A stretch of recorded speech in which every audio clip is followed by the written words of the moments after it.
This is Geek News Central. My name is Todd Cochran, and the lead stories are Amazon Prime fail, AT&T and the power grab ahead, Skype version 8.0, and the Netflix earnings report is out. I want to welcome you to episode 1299 of the Geek News Central podcast for Monday, July 16th. This show is sponsored in part by GoDaddy.com and listeners just like you. Great deals from GoDaddy can be found at geeknewscentral.com/GoDaddy. You can support this show today at geeknewscentral.com/insider or simply paypal.me/geeknews. You can pick up Ohana gear at cafepress.com/Ohana store. Hey, I want to give a warm welcome to all the brand new listeners of the show. Thanks for being here. Thanks for checking us out for the very first time. We want you to get connected with the show. That's really the most important thing that you need to do. And really, it's pretty simple to do so. All you got to do is get over to geeknewscentral.com.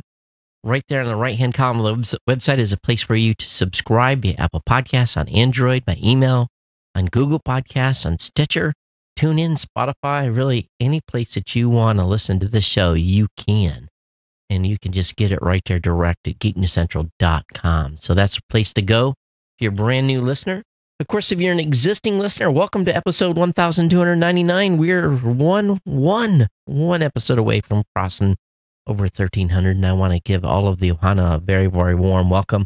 Thanks for being here. Thanks for staying subscribed and being part of the family, being part of the Ohana. For those of you that don't know what Ohana means here in Hawaii, Ohana means family. I want to welcome you to the Geek News Central family. Of course, if you visit Geek News Central Daily, just keep an eye on the website. The writers over there are doing a great job. You can join our chat room. Our chat room is really the place to be at geeknews.chat. Of course, if you have comments on today's show, all you got to do is email me here, geeknews@gmail.com. If you want to follow along on Twitter, you can do that at Geek News. You can join our Slack channel. And our Slack channel is where all the cool kids hang out. Just send me an email to say you want to do that. You can follow me on Google Plus or Facebook just by searching for my name. Of course, you can watch the show on the Roku or on the Apple TV. And on the Roku, we're available via the Tech Podcast channel. On the Roku, just add that, search for Geek News Central. Of course, the Apple TV, just search for Geek News Central. You watch the video version. You can listen on Stitcher or Blueberry.com. If you have a smart home device, you can listen with your Amazon Echo, your Google Home, or your Microsoft Cortana device. All you have to do is say the keyword to launch those devices and tell those devices to play the podcast, Geek News Central. Partner shows include no better than, the Gadget Professor with Mr. Don Bain, the Pro Gear site at progear.guru, the New Media Show at newmediashow.com, and the Podcast Legends Show at podcastlegends.com. Have gotten a few emails, including one from Kirk on considering doing a show here. And Kirk's got an interesting idea. So I'm going to let that percolate a little bit. I think that one's probably going to be a given for the network, but still looking for some other folks that want to join and be part of the family here. Of course, this show is sponsored by our good friends over at GoDaddy.com. And you too can get in on the deals at GoDaddy. All you have to really do is go to geeknewscentral.com/GoDaddy. And this is really where you help the show in a big, big way. It doesn't matter if you are need a hosting account or a domain. You probably know someone that's talking about putting a website up. And we want you to consider sharing my promo codes with your friends, family members, and people that you know. Because we've got some great deals, whether it be 30% off a new product purchase, whether it be a .com for 99 cents, whether it be our hosting deals are just out of sight with a $1 a month economy hosting with a free domain for the first year, or a $1 a month managed WordPress hosting for the first year, again, with a free domain. $12 gets you in the door, get you going, get you set up for a whole year of hosting, a world-class service with our good friends over at GoDaddy. If you're a business owner, you want to look at that 1 month free trial of GoDaddy Website Builder and your choice of personal, business, or business plus plans.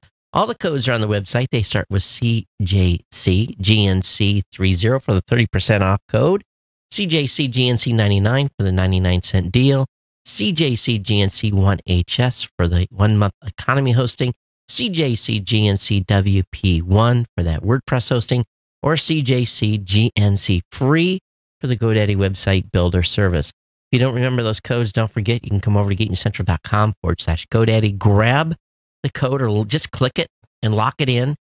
Click it and lock it in, or when you get to the checkout counter at GoDaddy, apply the promo code that's going to save you the most money.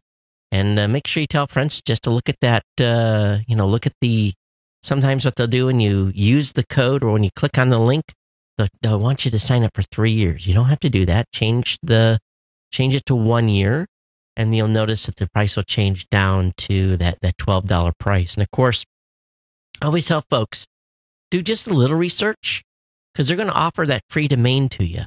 So you kind of want to have thought a little bit about that domain that you're going to pick out for your website.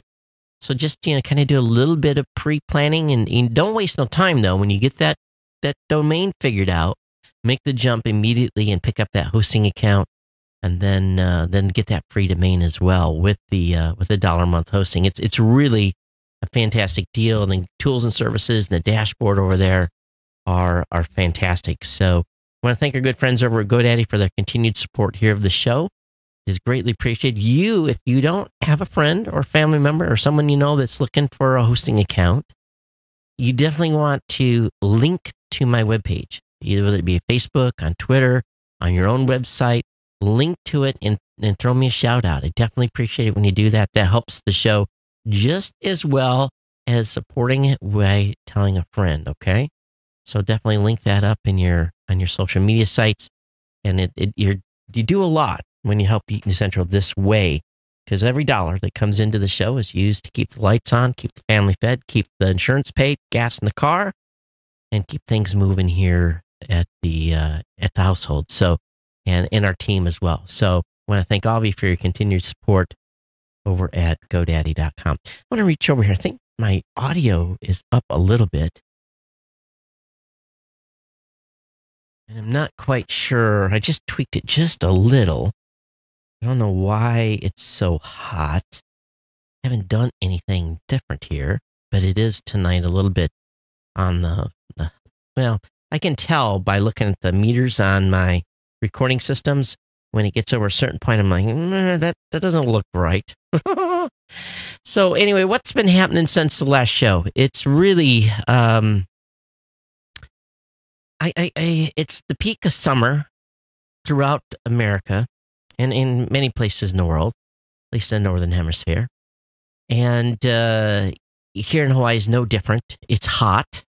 The trade winds have been okay, but it's been muggy. And so it's, you guys know we live on top of, we're like 3,000 feet above sea level.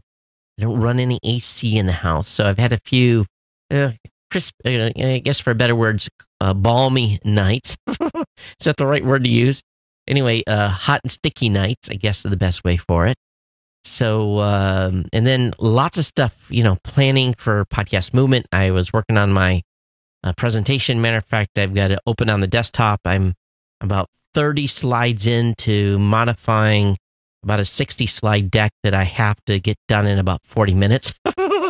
So that'll be the goal over the next couple of days, plus getting packed and then preparing for episode 1300.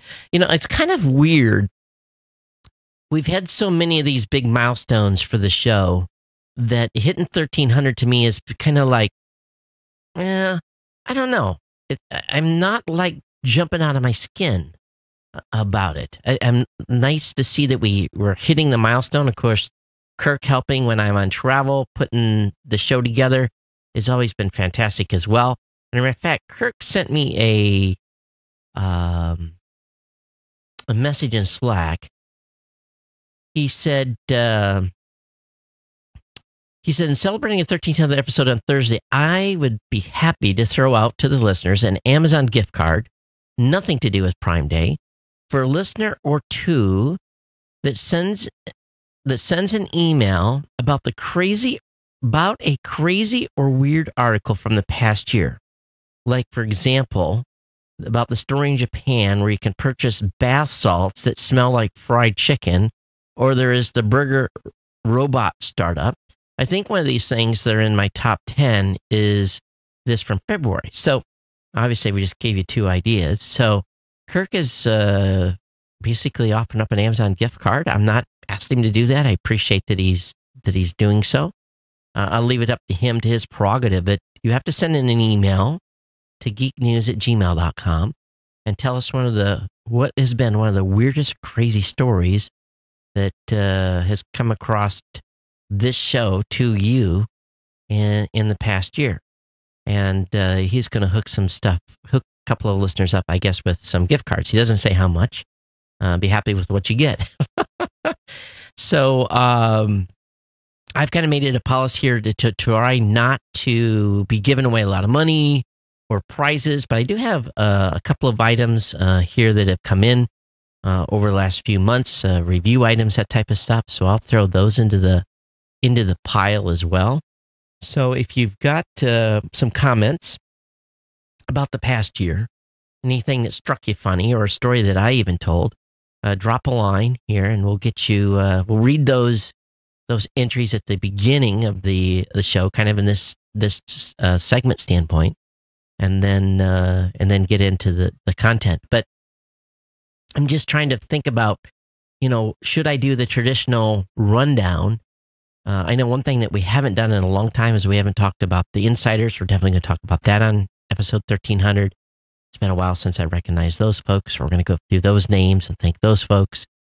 So it's important. And if you're not an insider, believe it or not, that monthly contribution that listeners are making to the show is like super, super important. It's gotten to the point where we're building up a base where we're actually covering some of the expenses on the website by those donations. So really want folks to consider becoming an insider. Again, it starts at $2, $5, $10, $15, $20, or $25 a month. And we've gotten some one-time donations recently. Appreciate all those that come in. It really goes a long way to helping me continue to do what we do here and continue moving the bar forward. Made some hard decisions this week. I talked with Don Bain. And matter of fact, you guys are finding this out before anyone else is. We were pushing for a platform at the Consumer Electronics Show this year. And we've been back and forth with them a little bit.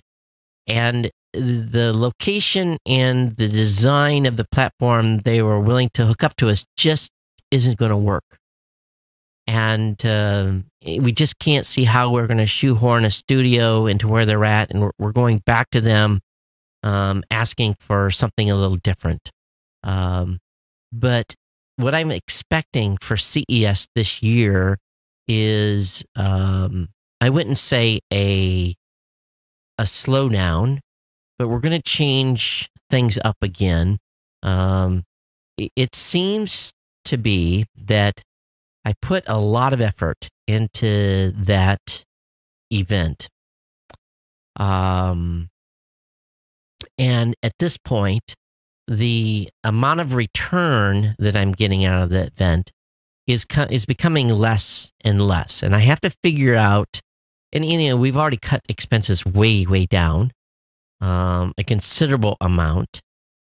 But I'm at a point where I just got to look at this from a little different perspective. And while we like to go bigger and better and really ramp it up and do the things that we've done, if we can't get a good underwriting and the return from the people that we interview is not paying off in spades anymore, then I really got to, do I throw good money after bad? The content, we still love doing the content. So I'm looking at this purely from a financial standpoint and what I put out and what I get back.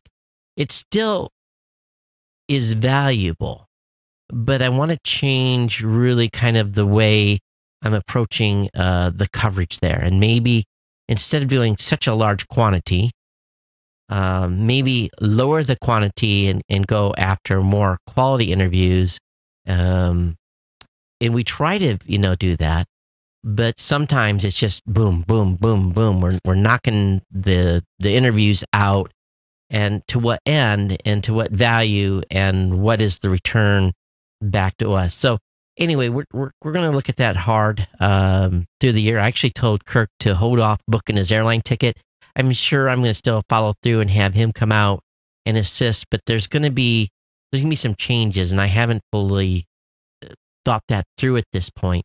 So I just kind of wanted to tell you guys tonight a little bit about that as we move into the really what I kind of consider we're full into the second part of the year, and as I'm looking out towards December and what we're going to do there.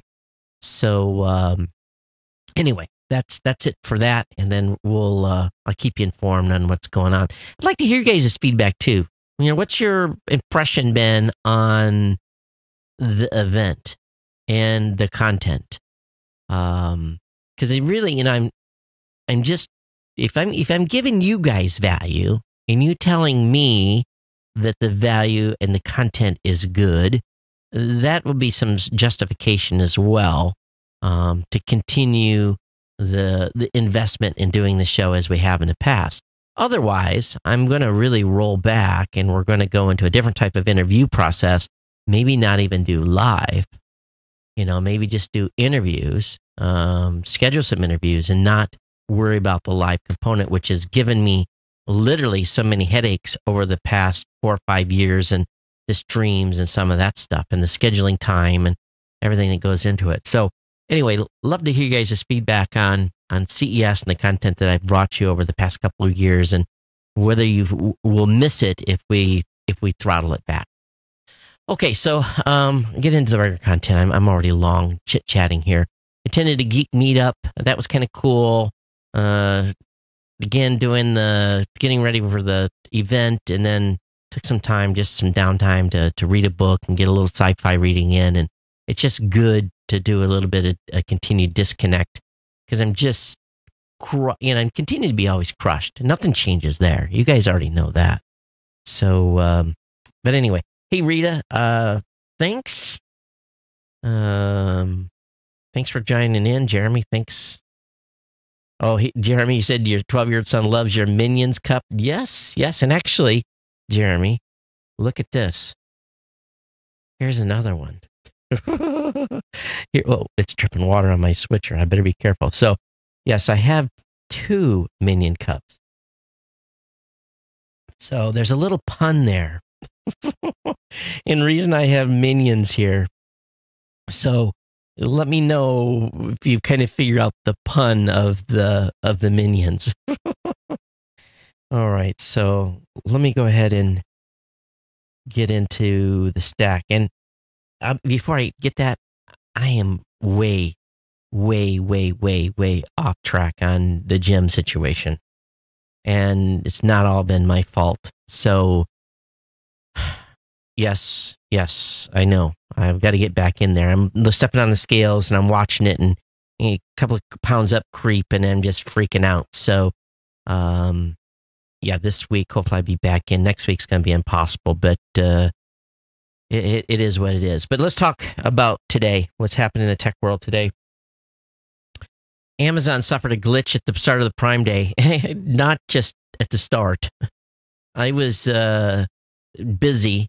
Literally, I woke up at 3:45 Hawaiian time this morning. I was on the phone at 4 a.m. my time. We're going through our IAB podcast certification. I had the auditors on the phone for 2 hours. I'm waking up again at 3:45 a.m. tomorrow for 2 more hours in that. So something went wrong. Try back in. Oh, thank you. Thank you very much for telling me that there, Cortana.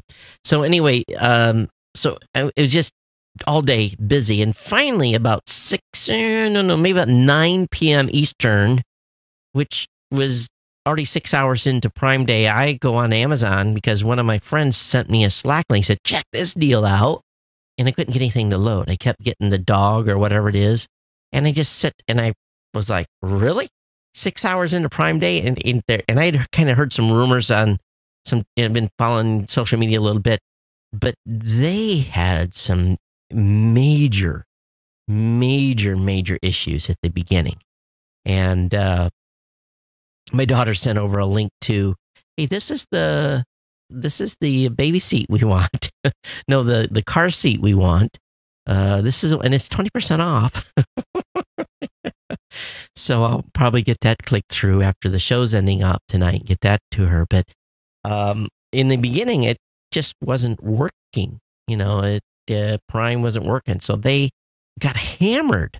Stock got hammered and everything. They were off about 1% in after hours trading. So we'll see where it ends up. But at the beginning, it just, and the front page still wasn't hardly loading very good for quite a while. But did you catch anything on Prime? Did you get some deals? I got one deal already today. Okay. Also, I want to talk about this article on The Verge talking about AT&T. And in the headline of this caught me by surprise. It said, how AT&T's plan to become the new Facebook could be a privacy nightmare. And the subtitle of it says, unchecked power of telecom giants that want to compete with tech companies create a perfect storm for privacy violations. So the crux of this, because I thought they're going to do a Facebook competitor, and it's not really. But according to The Verge is saying, for years, the AT&T and its primary competitor Verizon have looked green-eyed at the ballooning advertising revenues in Silicon Valley. Combined, Facebook and Google control more than half of the $88 billion in digital advertising market in the United States, and both account for around 90% of its growth. Digital advertising now surpasses TV advertising as the largest sector of the market. Telecoms don't see these companies' domination of digital media, social networking, and search as an existential threat. Facebook and Google dabbled in becoming internet service providers, and they both control global distribution communication networks. Entities like AT&T also see digital advertising as a lucrative and untapped market. So now with its acquisition of Time Warner closed, AT&T is better poised than most other telecommunication giants in the United States to really compete with Silicon Valley for the advertising crown. Now, the question remains is whether a company like AT&T can reasonably compete with some of the world's most powerful tech platforms. But if you think about this, AT&T owns an internet service provider, a cellular service provider, and a satellite cable TV provider after its acquisition of DirecTV. Now, putting aside the Justice Department's appeal, the company owns Time Warner Media Properties, which includes CNN, HBO. AT&T controls a programmatic advertising network called AppNexus. If you look at Verizon, who owns remnants of Yahoo and AOL, I don't know if that's worth that much. Under the Oath brand, in addition to its own phone business, ISP, and cable platform, every one of these business and media properties provides AT&T and Verizon with a built-in data set and means to help companies target ads at us. When asked about the acquisition of Time Warner at the RE Code conference earlier this year, AT&T CEO Randall Stephenson put it plainly, AT&T has an amazing amount of data, but yet this company didn't have a very targeted advertising approach. He says tapping the customers' insights from media properties in combination with this telecom business could be the key. I believe if you don't create a pure vertically integrated capability from distribution all the way through content creation advertising models, you're going to have our time competing with these guys, referring to Silicon Valley. So AT&T is well suited to build profiles of us that it then can sell targeted advertising. If you're an AT&T cellular customer, the company already has access to real-time location data, mobile browsing activity, and other lucrative personal information. It can cross-reference that data with information you provide the company when you sign up for its service, along with information it may be able to gain from your viewing habits if you subscribe to DirecTV. And then, of course, Time Warner added to the pile will only further increase the knowledge AT&T has about what types of entertainment its customers like to watch. And with the net neutrality stuff gone or not enacted, this could be the opening that they've been looking for. So these verticals and pipes that these companies provide are very lucrative. Now, luckily, AT&T and Verizon aren't the ones building search engines at this point. But Verizon has been known from time to time to reroute you to a Verizon search engine. So we'll see what happens here. But AT&T's got a lot of power. And so, this headline that they could become the new Facebook is not, well, in the essence of having data to sell against you. All these interconnected pieces. One thing is that I understand the value of data. Big data has big value, and gives you big insights into the space. I have access to big data on the podcasting space and how media is being consumed and what apps are leading or not. We make a lot of that information public, and we don't use that to market towards the listeners either. But some companies are. But I can see where these data streams can end up being very valuable, almost more valuable than anything else. So what do you guys think? Do you think AT&T has too much power now that they've gained all these properties? Does it make you nervous? AT&T is not the only one doing it. At one time back in the day, AT&T was broke up. And it ultimately made them more powerful in the end. So it's interesting to see how the space has evolved, and the internet is key to all of this. Skype 8.0 is launched on desktop with a HD video and soon encryption and call recording. Skype's redesign launched last year, and it was met with mixed reviews. But the company is forging ahead by rolling out a number of new features to other platforms, including the desktop. Microsoft today is launching Skype 8. That will replace version 7. Oh, lovely. I don't know if my Mac machines are going to get 8 right away or not. But 7 is going to stop functioning on September 1st. The new release introduces a variety of features, including HD video and screen sharing and calls, support and mentions in chats, a chat media gallery, and media sharing up to 300 megs and more. So all I care about is the stupid thing works. So be on the lookout there for Skype 8.0. I'm still a big fan of Skype, but every version seems to cause more troubles. And we're on the new Mac Mini on the bottom machine down there, and you can tell a huge performance difference. 7 years difference in machine age. So the top machine's just fine, but we'll see what happens when we update to 8.0, what the performance is. Hopefully it won't be a big hit, because I don't want to buy another computer. I really don't. There's an article in the Wall Street Journal talking about Netflix's earnings report. It was weaker than expected, specifically in the number of new subscribers. They fell short by a million subscribers, new subscribers. Netflix blamed its subscriber miss on faulty internal forecasting and not on business reasons like recent price increases. The company has had such guidance problems in the past, missing forecasts 3 times the past 10 quarters and causing their stock to up and down. On a video interview to discuss earnings, Chief Executive Reed Hastings said, "We've seen this movie before regarding missed targets." He said Netflix executives never quite figured out why they similarly missed a quarterly forecast 2 years ago. He says there's a lumpiness in business, he said, and the miss doesn't affect his optimism for the business.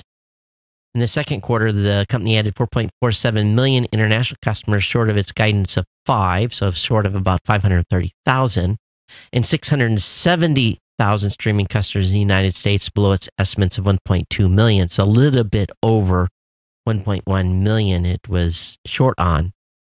And the company forecasts adding 5 million new users for the current third quarter, well below analyst expectations of 6.3.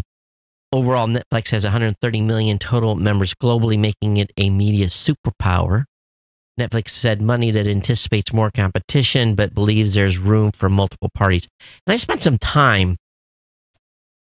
I think where the missed opportunity is that on Prime, I get a lot of interference. I'm finding more movies and more content on Netflix than I'm finding on Prime. And to be honest with you, I'm not real happy right now with the digital offerings I'm getting on both services. I'm finding the content kind of blah, nothing that's really catching my interest. I'll watch 15, 20, 30 minutes of a new series and not be engaged at all. So I'm having challenges finding some cool content. And maybe it's just me. Maybe it's the way it's looking. Maybe I need to clear my profile and come in fresh, and maybe that'll help me out. But really, I've asked you guys in the past, what are you guys watching on Netflix? What's making you go, whoa? And I'm a big sci-fi fan, and there's just a total lack of any. I have a couple of like almost B-rated stuff I get into. I'm like, oh, this is horrible. I guess maybe too, I'm jaded a little bit in that I read a lot of sci-fi books, Space Odyssey, that type of stuff. And I really like those kinds of series. I think largely because I'm a geek and I've always dreamed that we would go somewhere beyond, right? Discover something new, new beings or whatever it may be, finding ET up there.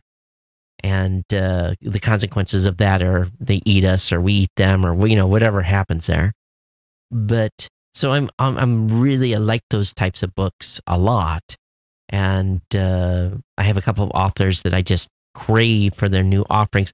But one of the challenge I have is that these series, these 4, 5, 6, 7 book series and these sci-fi series, I lose track, and the new book comes out, and there has to be, I'm using Goodreads, but there has to be a better way to track the series that you've read and new stuff that's coming out, so you don't, like, 2 years from now go, oh, it's, how do you guys do that? How you guys, if you read series, how are you, and you read a lot of different series, how are you keeping track? I'm almost thinking I need to start a spreadsheet or something. But anyway, going back to Netflix, maybe that's why I'm jaded, because I'm reading all these great books and it doesn't translate to television.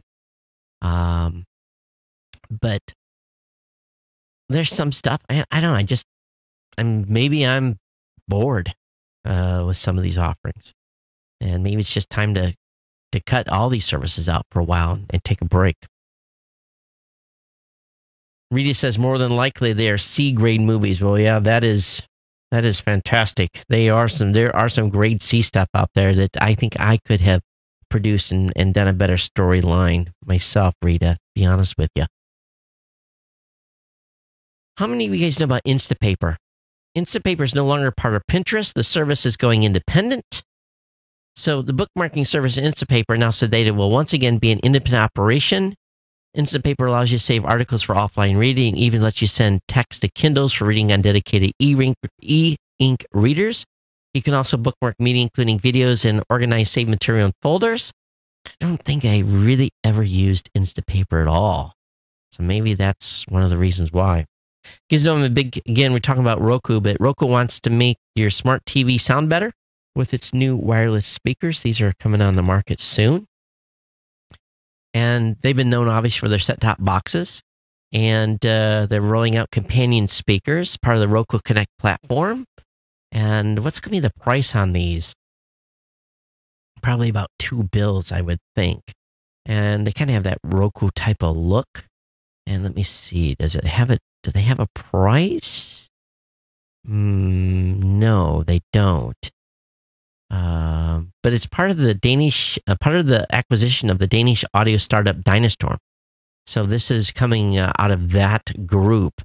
So expect these to come out and be linked to your device. And so probably, I would expect probably around $200, but time will tell where the pricing is going to come down on this for sure. All right, and this is a article that you may not need use of, but how many of you had challenges with your Apple ID? Well, there's a FAQ out, 10 most answered issues and questions answered about your Apple ID. I've got an Apple ID out there that I can't recover.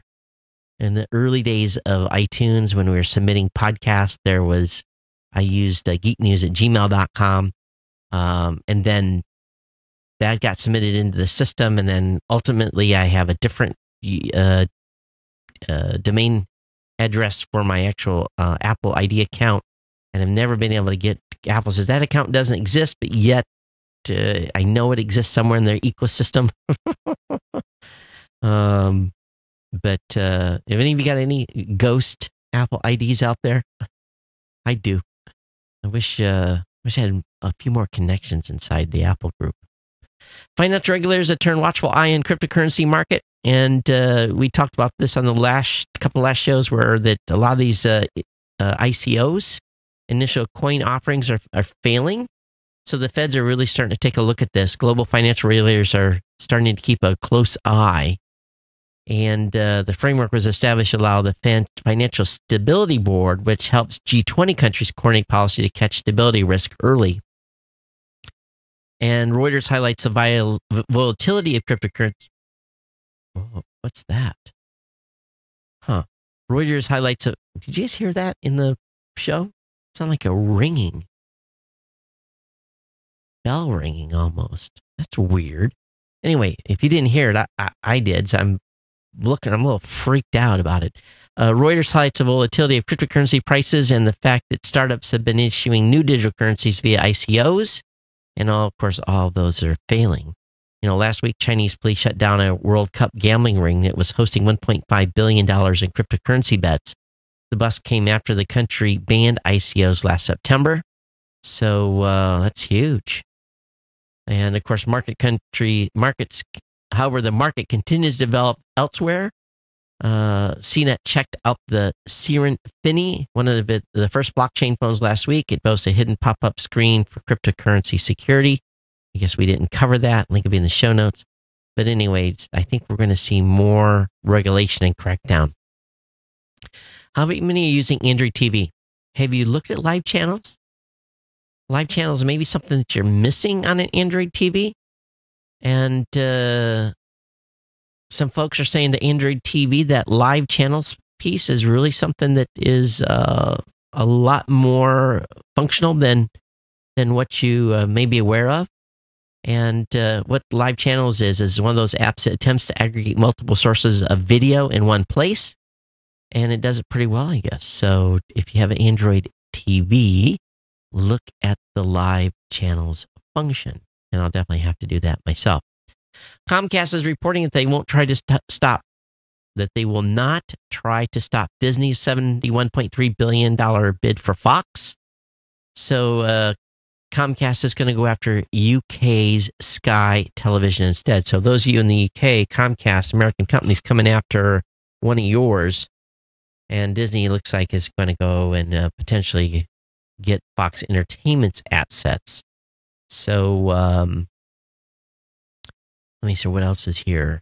21st Century Fox, home to popular franchise like X-Men, Deadpool, Ice Age, and The Simpsons, agreed to Disney's bid of $71.3 billion in June, rejecting Comcast's $65 billion offer.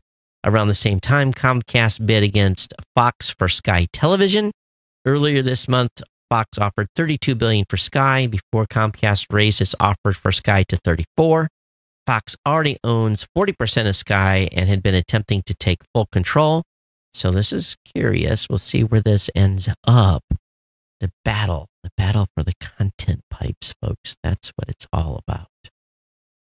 All right, with Amazon Prime going on, what do you pick? The Amazon Fire TV sticks versus the Fire TV 4K versus the Fire TV Cube. I'll be honest with you. I have a Fire TV stick.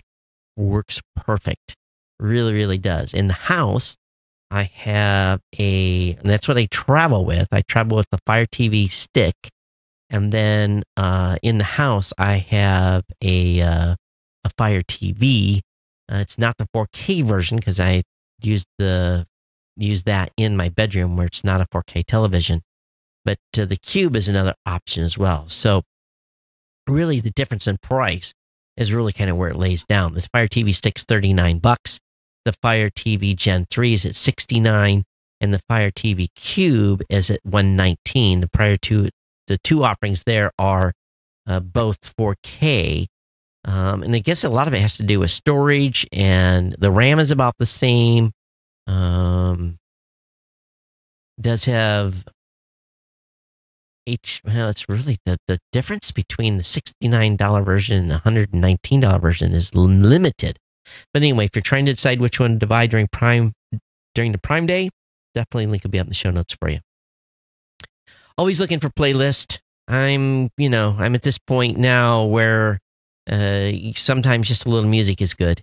And the folks at makeuseof.com have the 15 best Spotify playlists for the summer, whether it be a summer party, the United States Top 50, New Music Friday, Summer Acoustics for a little, like Friday afternoon, or if you're having a poolside party, if you're doing some driving rock, some very, very cool playlists. So link is up in the show notes there. If you're a Spotify fan, you can link those up and hook it up. Rolls-Royce is coming out with the Yveltal, EVTOL, flying taxi. It's a concept that packs electric propulsion. And but what's cool about this is its electrical system gets juice from an onboard gas turbine, kind of like the Chevy Volt. So I like this idea a lot in retrospect, that you basically got fuel powering the electric motors, and you're not relying completely on the battery. So Rolls-Royce, well known in the motor space. If you're riding around in a 777, you're more than likely you're being pushed there via Rolls-Royce motors. And maybe I'll be corrected here on the show, but I'm pretty sure that's Rolls-Royce is what's powering the 777 and many other aircraft. But at the Farnborough Air Show on Monday, Rolls-Royce debuted its Yveltal concept in digital form. Yveltal stands for Electric Vertical Takeoff and Landing, and it's basically a flying taxi relying on Rolls-Royce new propulsion system, which mates electric propulsion to a more traditional method of charging it. Packing around 500 kilowatts of power, the Yveltal concept relies on 6 rotors that provides vertical and horizontal propulsion. The concept gets its electric power from an M250 gas turbine, which means it can rely on traditional fueling infrastructure airports to make sure that it has enough juice. It can fly at about 250 miles per hour, which is really incredible. And what's the range on this thing? The concept vehicle can hold between 4 and 5 adults. And so they're not going to be doing a VTOL aircraft. This is more to show off the propulsion system itself and what they've designed. So pretty slick stuff here. And there's a very, very cool video to go along with it that you aviation buffs are just going to absolutely love. Another interesting design, and this is going to be well out of the price range for at least everyone I think that's listening to the show. And if you actually can afford this vehicle and you're listening to the show, you need to pony up and write a big check for your geek here at Geek New Insider. But the Pininfarina is developing a $2 million all-electrical hypercar. Several car manufacturers are working on new hypercars that will prove that high-performance cars can be all-electric. Pininfarina is an Italian brand best known for designing Ferraris, and Automobile Pininfarina is a spin-off of the iconic design house, and it's now released some teasers of what they're calling the PFO. And it's a design vehicle that, and again, these are just graphic drawings of what this is going to look like. But they're coming up with an electric car that will go 250 miles per hour, go 300 miles on a single charge. That will take 10 to 15 minutes to charge, but it'll set you back a cool $2 million. That's why I said, if you can afford this vehicle, definitely make a contribution here when it comes to the Geek News Central. Rita, you heard the beep too? It was weird, wasn't it? I don't know what that was. It really was odd. It really, really was. Okay, you ever forget where you saved a file? It's usually because I've named it something stupid. That's my problem. It doesn't matter if you're in a Mac or if you're PC or if you're in Google Docs. Word saves me sometimes because I can look in the recent docs and find what I've edited. You can also use a Windows search with a partial name. If it's an actual doc, a Windows doc, you can actually in Windows search for words that are in the doc, and you'll sometimes get lucky there. You can definitely search by extension, whether DOC or DCOX or XLS or XLSX, whatever it turns out to be. You can search by modified date. I've done that before when I've dumped something in a folder in a hard drive and I'm like, where did I stick it? So I'll go in and actually search by modification date within the last 7 days. And I'll look in a specific drive. It's really a challenge to keep files organized correctly. Stuff ends up all over the place. I've gotten better over the years in making sure I save stuff in certain places, but I lose stuff all the time. So this is a good prepper if you're on Windows on how to find files that you've lost. And then definitely the link, as always, will be in the show notes here. All right, how many of you are doing prepaid wireless plans? There's a good review here in CNET talking about the best plans for 2018 from US Cellular, TracFone, Freedom Pop, and more. I'm going to talk about Freedom Pop a little bit. I'm not a big fan of Freedom Pop, especially on their MiFi devices. Just not happy at all with the quality of the connection on those. I've tried it in the past. Maybe it's gotten better. I don't know, but not real impressed with that. But it goes down to talking about, they've got a full list here. C Spire, Freedom Pop, Leica Mobile, Net 10, Pure Talk, US Cellular, a whole bunch of, and these are all price plans and what you get and 4G allowance and all that stuff. So I'll have this up for you to take a peek at. And maybe it's time for you to move off of some prepaid wireless plan you're on now, like Virgin Mobile or so forth, and move to one of these plans. So definitely check out the comparisons. At the same time, Project Fi, you remember Project Fi by Google? This is really, really slick, and the micro SD card, not the SD, but the SIM card they give you works across multiple carriers. Of course, you have to have a specific phone that will work with it. There is a $300 credit when you order the G7 or V35 Project Fi capable phones. So those are on sale right now. Of course, LG G7 is also available for pre-order. But, the thing to remember about Project Fi is that if you have one of these phones with one of these SIMs in it, your phone will intelligently switch between the carrier and pick the best carrier. And for $20 a month for unlimited talk and texting, that's a great deal, and a flat rate of $10 per gig, where you top out at 6 gigs. If you use more than 6 gigs of data, your bill will never be higher than $80. But most of you probably won't use that much data. You might use 3 or 4 gigs. So you might get out for having a phone that'll use all 3 networks, and you basically get a pretty good plan here. So unlike most other prepaid carriers, Project Fi is available for just a handful of phones: the Google Pixel 2 XL, the Pixel 2, the Moto X4, the Pixel XL, the Pixel, Nexus 6P, and Nexus 5X. And you can also use a data-only SIM card with any tablet that supports the T-Mobile network. So anyway, link will be up in the show notes on that. Might be something for you to look at if you're looking to make a change out there, okay? Do you have a Windows laptop that's seen better days? I've got a few around here.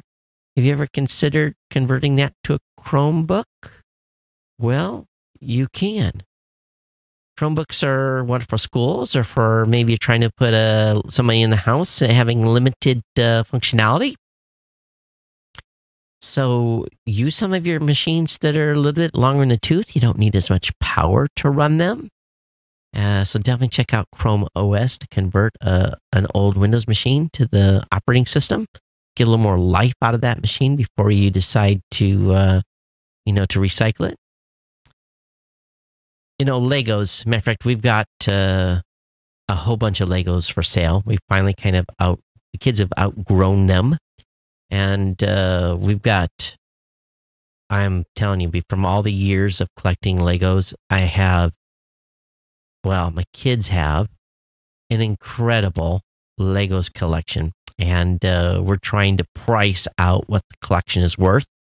And I told the kids, figure out what you've got, come up with some numbers, don't get too greedy. We want to move it, give someone else the opportunity to use these Legos for as many years as you guys did. So they're kind of getting that together, and we'll probably put it up on Craigslist or something. But there's a new tool out that allows your kids to build Lego models digitally and then buy their own creations. So it actually allows you, it's called LeoCAD, and it's a computer-aided design software that's designed to allow new users to be creating without spending too much time learning a new application.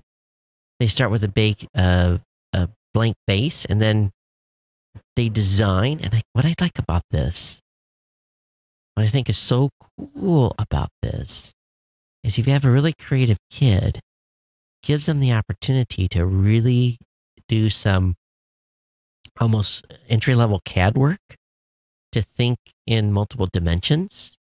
And I think this is really, really smart what they've done here. And you can, there's a couple of ways you can purchase the necessary Lego bricks after your builder creates the virtual model. You can search them directly on the Lego website, or you can, LeoCAD can export an XML file that you can import to Brinklink. It's a Lego marketplace, and you can start sharpening from there, or only order what you don't need, or only order what you need, the specialty parts. So I think this is really, really, really, really slick. So I'll link it in the show notes. Check this out. All right.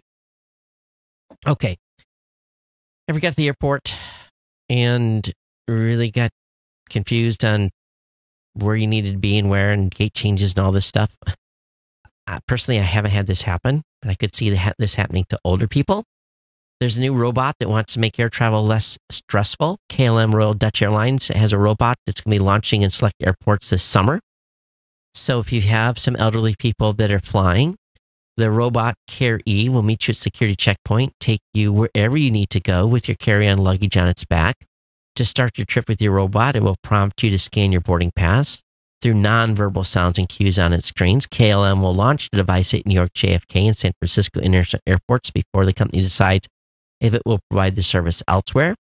The Care E device moves at about 3 miles per hour. So if you're running late and need to dash to the terminal to catch your flight, this may not be the item to do. But here's the thing.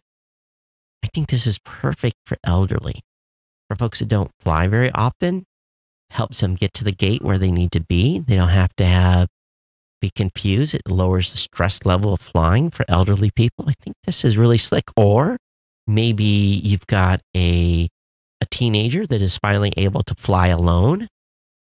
You can always go to the gate with your teenager. You guys know that, right? I got kids of the age that they can fly point to point, no problem. Chris in another year will be able to multi-hop, and he's been flying for many years, so we won't have a problem with that. But this is kind of cool what KLM's doing here. So we'll see where this moves and if it gets adopted other place. There's a good video, 4-minute video from The Verge talking about Movie Pass and how it's being used to ruin the movies. I think this guy's off base. But I do like one thing that I found out. AMC, which we don't have AMC theaters here in Hawaii, has started a $20 a month plan similar to Movie Pass. You get to watch 3 movies a week in any of their theaters at AMC. So if you have a lot of AMC movie theaters around your area, you may want to look at their $20 a month plan. Really, all you got to do is go to 2 movies to still save yourself a lot of money.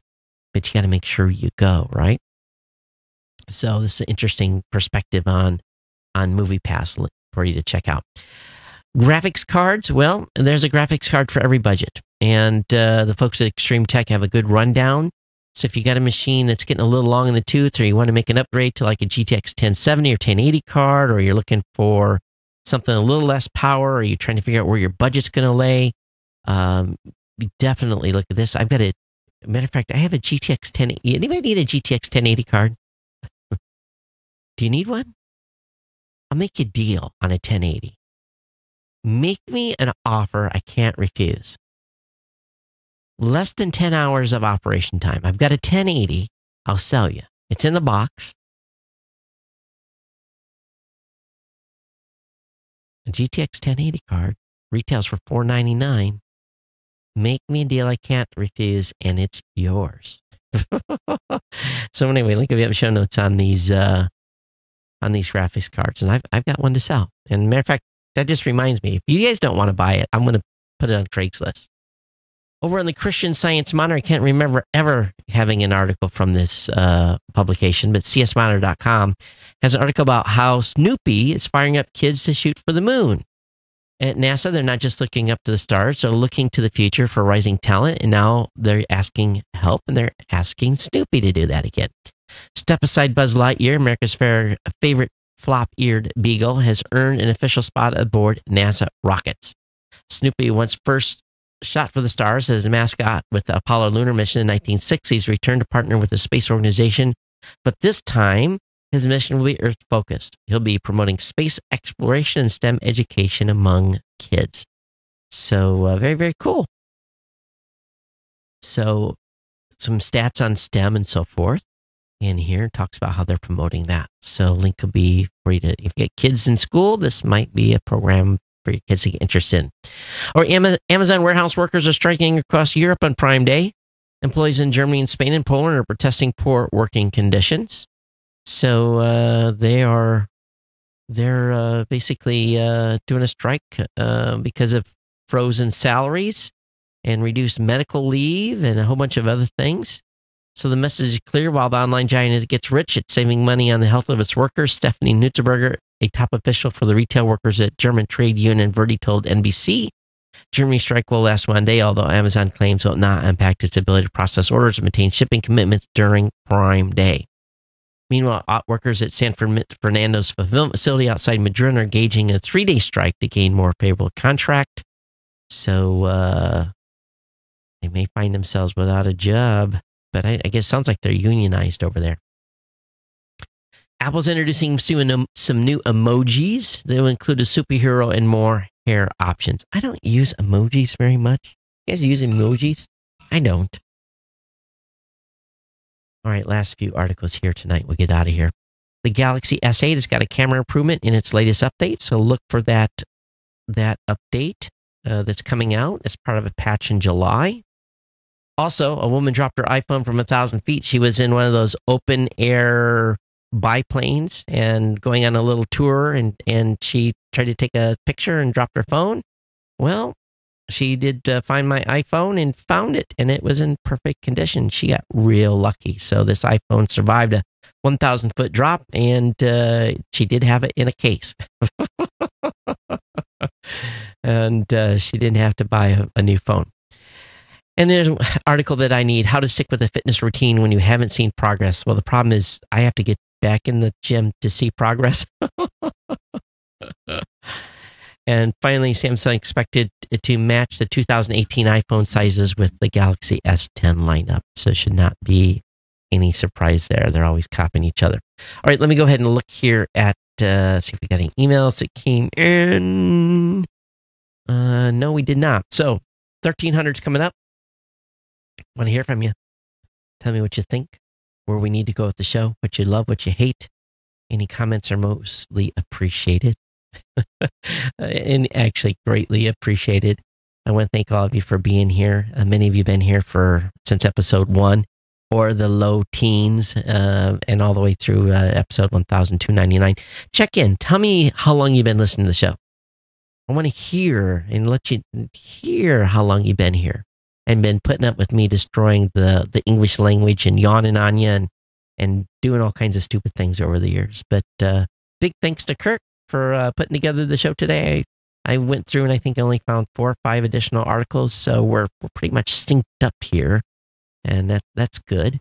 But everyone else, thanks for being here. We'll see you on Thursday for the big 1300. And of course, Rita, thanks for hanging out with me tonight live. And Rita says, hey, the Boeing 777 uses the Pratt & Whitney PW400s or Rolls-Royce Trent 800 or General Electric GE90s. So three different motor types. And she says, oh yeah, the case took the impact on that 1,000-foot fall. Yeah, so the case took it. Yeah, that's good sales pitch right there. If I was the manufacturer of the case, I'd be like, let me pay you some money for that. All right, we actually made it about to an hour this time. So about the right sweet spot, yeah? Hey, the show is being recruited for some syndication, for some actual radio out in the Midwest. We're actually being courted to have this show be live on the radio. And I'm resisting change because I don't want to change the format of the show. I want them to give them it raw like it is now and not segment it into 20-minute segments with ads in between. That to me is no fun. So negotiation continue. We'll see where that goes. All right, everyone, thanks for being here. geeknews@gmail.com, geeknews@gmail.com. Of course, you can follow me on Twitter @geeknews. I want to hear from you. Look forward to bringing the show on Thursday. Then we're going to have a 2-show break. And then I'll be back after I'm out, and I'm going to be in Philly. So I've gotten some recommendations on which cheesesteaks. We're not going to go to the two that are always battling out. I've got some advice from some folks to go some different ones. But I haven't been in Philly in probably 22 years or maybe 23 years. So if you got any suggestions, we're not going to have much downtime. I'll have a little time on Monday, and then I'm flying out Thursday afternoon and visiting with my mom in Michigan for a couple of days before I fly back here on Sunday. So anyway, 1300 is on Thursday. We'll see everybody next time. We'll take care. Aloha.